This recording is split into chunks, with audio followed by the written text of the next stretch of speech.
Hello and welcome to episode 8 of our Vassal tutorial here in Crusader Kings 2. So we are sitting here as the Duke Jack of RSC of Brabant. We've got a bit of a mess here. Oh, real quick, it has been a couple weeks since I played, since I was down in Florida for a week. So my cold is gone, but I'm still suffering from sinus issues due to allergies in Florida because, well, Florida hates me. I love you, Florida, but you hate me. Yeah, so apologies, my voice is still isn't up to snuff, but we are here. We are brawny and we are stubborn. Great guy. Needs some fertility, but I don't think, I mean, he's got a lot of siblings. His dad was very prolific with the bastards. I think we're just gonna go for some family. Yep. And we could go for Marshall. But we do need to expand. We've got the Emperor right here, which is very frustrating. We can't actually vote for the Emperor. We need to hold more de jure lands, I would say. Where are you? You can vote.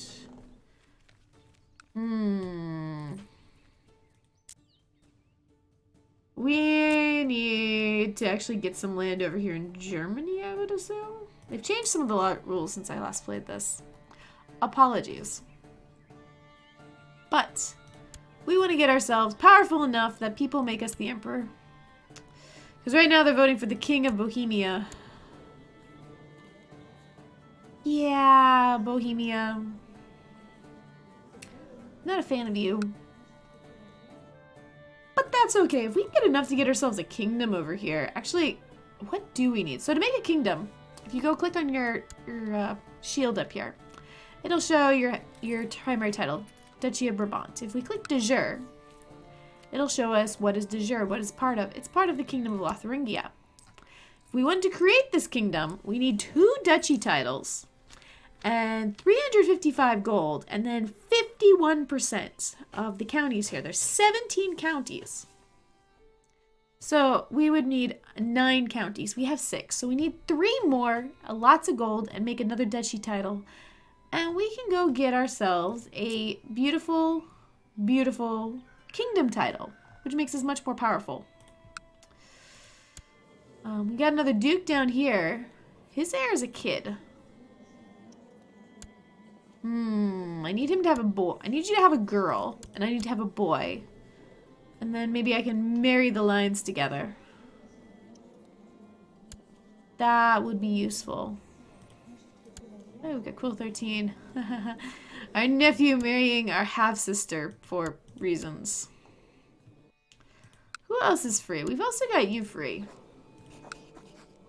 We can do a border dispute over it. That would cost us piety and 200 gold. Which is a little painful. We also look around here at duchies. We just need 2. If we could aim for Cologne. Except, you know, the Emperor owns part of that. Issues, issues, issues, folks. Oh, because it's not a very big kingdom. We look here at de jure kingdom. And since the emperor owns so much land here, we could also try and aim for the kingdom of Friesland over here. If we clicked on Sticht, Prince Bishopric, we're de jure, so we go to Kingdom of Phrygia. We need 2 more up here. And another duchy title. And we could totally make the Kingdom of Phrygia. And we could honestly make the Duchy of Trier. So we could honestly make another duchy right now. We don't want to do that until we can make the king title, because we have Gavelkind, which means if we had 2 sons, one son would get one duchy, the other son would get the other duchy. And that's just not very good. It would split our power and we'd be back to square one. We'd have to murder a brother. And that's just more work than we need. So it's better to just wait. So we could see about up here, this land. I we can't declare war on you because you are under the Duke of Savoy, Saxony. And he's rather bigger and scarier than we are. You are all by yourself. I could go for a border dispute over Holland. I don't like that you're free. We could also take our amazing little chancellor here and tell him to go fabricate a claim on Holland. Better than the border dispute if we can get a claim and then go after it. We can also come here to the County of Holland. See any claimants. The only claimant is the Kaiser. Doesn't work for us. We would need someone else. Oh, you see, he has Gavelkin, so one of his sons is going to inherit the Duchy of Holland, and that means he'll also inherit the County of Holland. And then this son will inherit the County of West Friesland, which is this one. Alright. Let's unpause. We get... No, you wanna... Wait. Which Duke are you? You're down here. You're not worth it. If it was this Duke asking for a favor, I'd take it, because if he could get a daughter... Would... Oh, are we murdering kids? No, someone else murdered. We murdered to get this Duke title. I have to refresh my memory. It would honestly be nice if the Emperor died. Because the heir to the Emperor would go to Bohemia. Hey, we have a nephew! Name after random ancestor.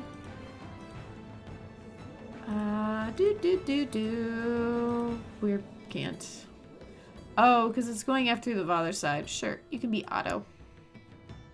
Otto von Luxembourg. That's fine. You're not that important. We're gonna get our wife pregnant. The rise of Shia! Ha! The fools fight amongst themselves. That's perfectly fine. Hello, random child in my court. Just go learn something. Granted, if we made the Duchy of Trier, then we would have claims and we could go and take this county from him. Oh, look at that, though. My liege, my work in Holland seems to have come to fruition by bribing, cajoling, extorting, threatening, and forging documents. I managed to fabricate a claim on the County of Holland. And we have more troops than him. Yes, so we lose 98 gold and 100 prestige, which is better than if we did the border dispute, which is 200 piety and 290 gold. It's like all of our gold. So, yeah, we'll lose a third of our gold instead. Now we have a claim on this man. So we're going to do our first real war here, folks. Right-click on him, declare war, claim Holland, send, and then we can come here. I have a rally point, so we're going to put a little rally point right there. Raise all of our troops and all of our vassal troops. We would have more troops. Nothing to do is to slow it down just a little bit. Well, maybe up to 3 while we get all our troops put together. Ba, ba, ba, ba, ba, ba. Oh, yep, that little stack's getting murdered. I'm sorry, little stack. What are you trying to do, half-brother? You're trying to kill your wife. Because she's cheating on you. Have fun, buddy. Uh-oh. Work can be tedious, and when one problem is solved, another one pops up. I tire of having to complete the same tasks over and over again. Let someone else do it. We have a chance, 45% chance to become slothful, which is a very negative trait. Or I can rest in heaven. We can either become stressed. Well, we have a 60% chance of stress and a 45% chance of diligent. I can rest in heaven. I'm stubborn. And now I'm stressed. It happens. And see, he's sieging us down. So one thing to know about combat in CK2 is it's pretty much... Oh. Larger army diplomacy. Good God, did you have enough sons? Don't care. It's pretty much larger army diplomacy. But there are things that can put the battle in favor of the smaller army. Such as if we attacked, he gets a defensive bonus. And if we're attacking over a major river, we get a malice to us. So attacking over a minor river is bad. But attacking over one of the major rivers here is even worse. Other things that can cause problems is, let's say up here, this is hills. If you attack someone in the hills, it's bad. There are no actual mountains up here in CK2, unlike, you know, Imperator. But if we come over here, there's some tiles that are mountains.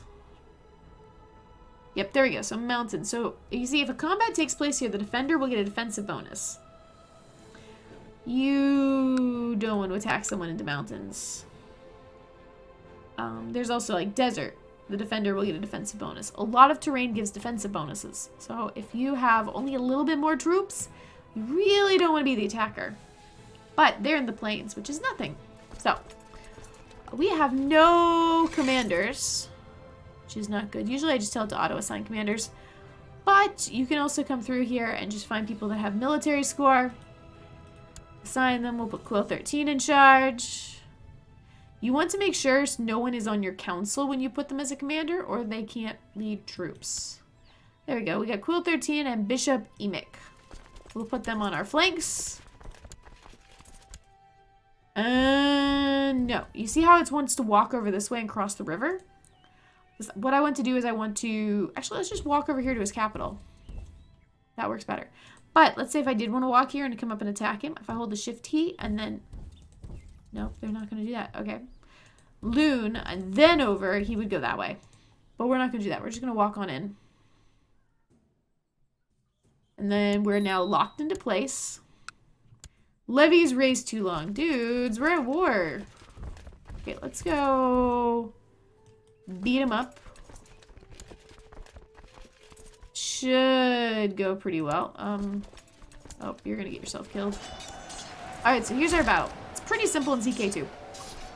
We have R3, because we're R3 flanks, because we're the attackers. There are left, center, and right. We've got our 3 down here at the bottom, who are defending, who are attacking. You can see our troop counts. You can see our martial scores. We are a better leader than Floris Dirkzoon. And on the flanks, we have better leaders too. You can also see the troop composition. We have a lot more heavies, which is great. But we unpause, we let it go, and look at this. We've crushed his left flank. It is defeated, which means our troops are going to... Yep, see, now that the left flank is defeated, our left flank is now flanking his center, which means his center's pretty much done. Oh, and now his right flank is running away, and so all 3 of our flanks are now concentrated on his center. He's doomed. He is utterly doomed. There's also different pursuit tactics, advanced tactics. They don't have as much power here as you would think they should. There are some things like horse archers are so good at the skirmish tactic, and it happens early that they can pretty much decimate an army before it gets to anything else. They're a little OP. That's why some people say horse lords are broken. But if you don't want to get into all of that, which I tend not to myself, just make sure you have your best commanders in terms of martial score or other abilities. If they have abilities that affect their combat, they'd be down here. And then what you also do is make sure you have a larger army. That's the most important thing here, is just have the larger army. Larger army diplomacy. Oh yeah, that's why we're marrying people together. Because of bloodlines. That's why our what, 5-year-old half-sister? Yeah, she's marrying him, so we pass on the blood of Ragnar Lothbrok. That's what we're trying to do. Oh, see, look at that. We got more blood of Ragnar Lothbrok. Hello, Uti. Welcome to the family. Alright. The mayor of Genoa would like a favor. Let's decline. So, we're sieging down their land. As long as we have more attackers than they have defenders, we siege it down. Usually, that's just the garrison is always there. And since he raised his troop, the levy is pretty much empty. If he had not raised up his troops, we would have to siege down. The whole number of defenders would be his garrison plus his levy. He gets all sorts of bonuses, but see, his martial score is actually hurting his troops. If we go to our capital, which they are besieging down, which is kind of annoying, we don't have a malice because we have a score above 10. Let's hope we can siege this down, and then we'll go chase them off our capital, because if they capture anyone important in our family, it's a big pain in the patootie. We do need to put in a new marshal. I guess we will put in our nephew, who's leading troops.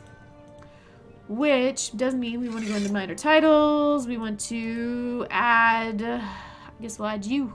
Mayor of Antwerpen. You're not really good. Are we on the side now? No. We're leaving the center.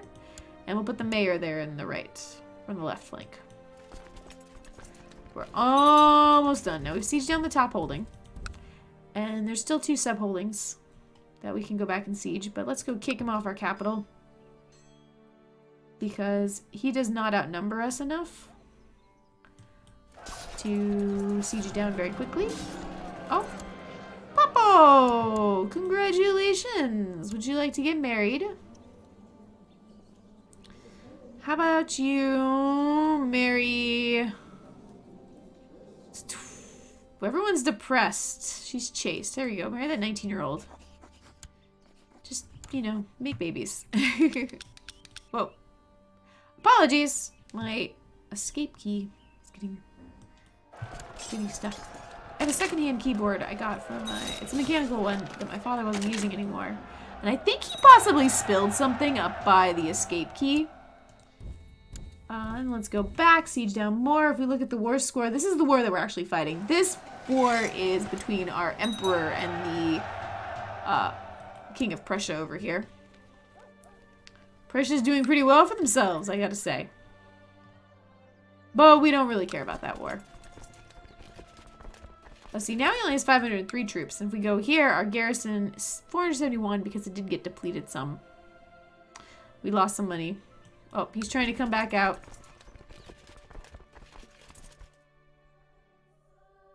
We will have to catch him. Alright, so here he's walking. There you go. Now he's locked into position. We're going to give up the siege and we're going to go hit him in the face. Yep, now he's running away, but it's too late. Request council support. This is Baden again? Nope. You're not someone we want. Also, our wife needs to make a baby. Though it's a little hard when... Ooh, so we caught one of his sons. He's not his heir. He is a secondary son. But we did kidnap one of his sons.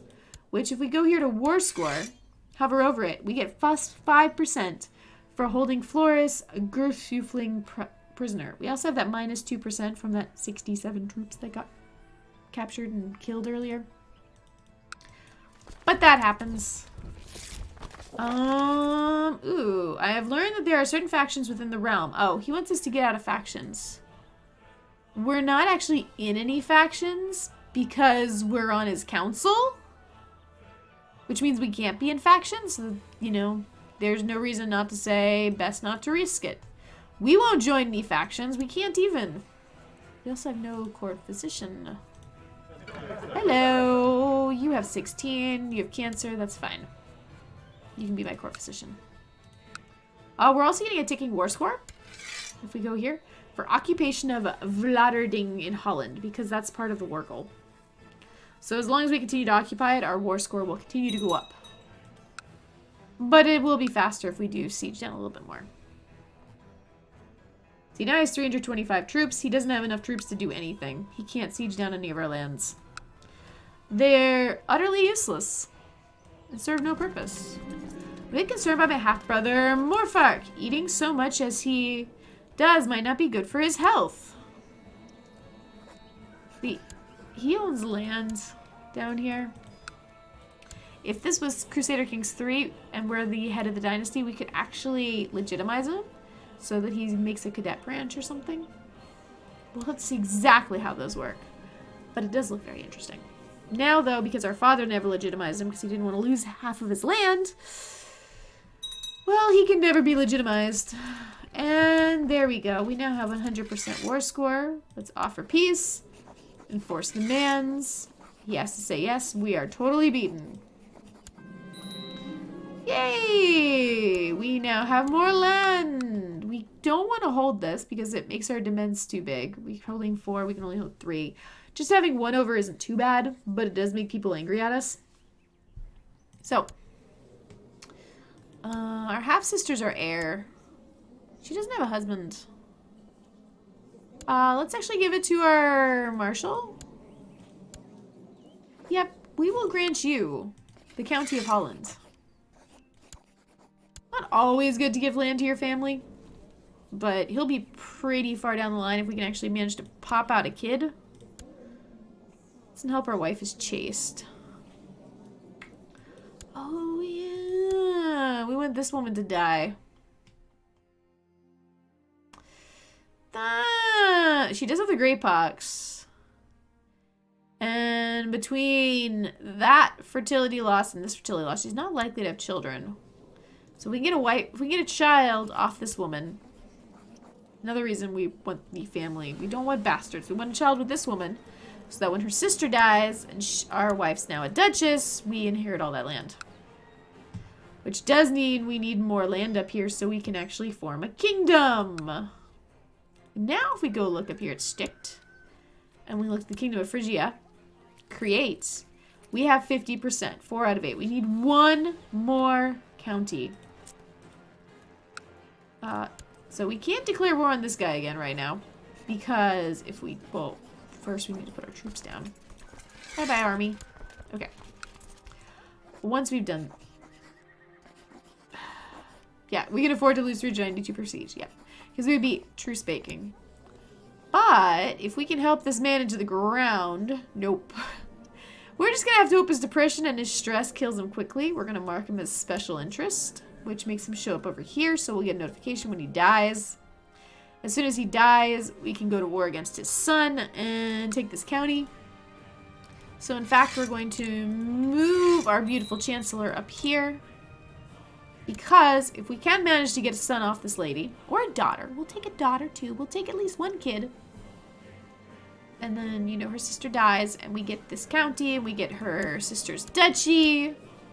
Then we'll have 2 duchy titles. We'll have enough land. All we'll need is to have a ruler with enough piety and